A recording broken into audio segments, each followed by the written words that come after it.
Di sebuah overworld kota, hiduplah bangsa villager. Ya, villager ini biasa disebut dengan penduduk desa. Emang itu sih artinya. Kehidupan para villager ini aman, nyaman, dan sejahtera. Bang, kehidupan lu gimana? Sih, aman itu.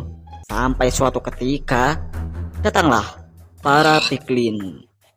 Yang ini weh. Ya, para piglin ini keluar dari portal nether dan masuk ke overworld. Tujuannya ya untuk mengambil sumber daya dari overworld. Aku kaya, aku kaya. Lalu mereka pun mulai menjarah di setiap daerah yang mereka lewati. Dan semua makhluk overworld pun panik ketakutan. Piglin sekuat nih bos, senggol dong. Takutnya. Kejadian ini diketahui oleh para host. Buat yang belum tahu apa itu host itu kayak para penguasa, dewa. Ya intinya si paling gitulah. Nah, ada 3 host di overworld ini. Ada Forsec yang bisa lihat masa depan, action yang paling kuat, dan Knowledge yang paling pintar di antara mereka. Lah, gua bang. Lo siapa anjir? Lalu para host pun berkumpul dan berdiskusi untuk melawan para piglin. Gimana ini weh? Pikirkan secara logika, bagaimana melawan para piglin? Yang bisa 1 juta ini buat abang. Serius dikit napa? Setelah terjadi kesepakatan, mereka pun memanggil seseorang dari wilayah lain. Belum diketahui siapa orang ini. Ya kita sebut aja Cipluk. Setelah bertemu, para host pun meminta bantuan kepada Cipluk sebelum para piglin menguasai overworld. Kalau kalian para host, kenapa bukan kalian aja yang melawan para piglin? Kami memerlukan seorang pemimpin yang dapat menyatukan makhluk overworld, dan kaulah satu-satunya harapan kami. Oke. Cipluk pun bersedia. Ya nggak tahu sih karena apa, langsung mau aja gitu. Dasar kau anak bodoh. Dan Cipluk diberi mob berupa alay dan golem. Bukan iron golem ya weh. Si alay ini yang akan membantu dalam hal sumber daya, sedangkan golem membantu dalam hal pertahanan dan penyerangan. Oh iya, satu lagi, sebuah banner. Gitu aja sih. Cipluk pun mulai mengumpulkan para makhluk overworld.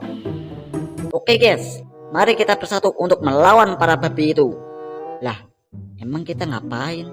Kita tunjukkan bahwa kita lebih kuat. Hip hip hore. Lalu mereka semua pun berperang melawan para piglin seperti Ancient Builder, zombie, tengkorak, foxar, anjay. Intinya semua mob lah yang ada di overworld, kecuali villager. Beban. Akhirnya mereka pun menang.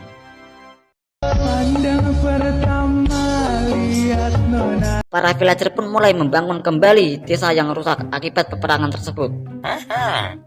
Tetapi ada sebagian villager yang ingin sekali bertarung seperti mob lain. Karena hal itu, akhirnya sebagian villager pun menemui para host agar dibuatkan senjata sambil membawa bahan-bahan yang dapat mereka gunakan. Maaf, tapi kami tidak bisa. Banyak yang sudah berjuang dan kalian tidak perlu melakukan hal tersebut. Tapi bang, Mungkin tidak ada salahnya kita menghargai pilihan mereka. Forsyth. Setidaknya mereka dapat belajar untuk membela diri mereka sendiri.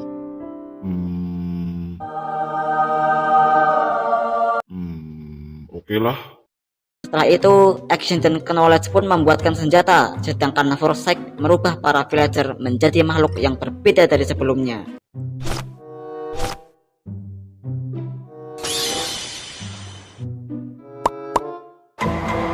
Anjir, tangan kita lepas guys. Dengan ini, hidup kalian sudah tidak bergantung lagi dengan orang lain. Dan mereka pun diberi sebuah senjata berupa kapak. Jadi kapak adalah senjata pertama mereka. Karena mereka sekarang dapat bertarung dan overpower, juga hitam. Mereka pun menyebut diri mereka sebagai bangsa villager. Lalu mereka kembali ke desa villager. Alamak, Siapa kalian? Hitamnya. Dan saat itulah tercipta dua bangsa, yaitu bangsa villager dan bangsa illager. Mereka ini hidup damai, gotong royong, nggak ada yang rasis. Mungkin, tetapi selang beberapa tahun kemudian mulai terjadi perselisihan. Perselisihan itu disebabkan karena keseharian mereka yang berbeda. Bangsa villager ini suka berdagang, sedangkan bangsa illager suka bertarung sekaligus melindungi desa. Suatu hari, para illager berkumpul untuk mencari cara melawan mob lain dari jarak jauh. Dan saat itulah tercipta AK-47.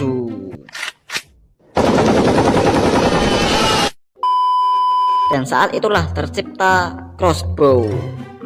Ya, bisa dibilang ini crossbow pertama yang ada di Overworld.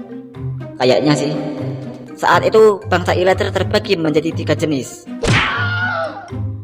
Ada villager pemegang crossbow, vindicator pemegang kapak, dan illusioner. Ya, dia lebih ke sihir. Tujuannya hanya untuk menghibur para villager. Lihat nih.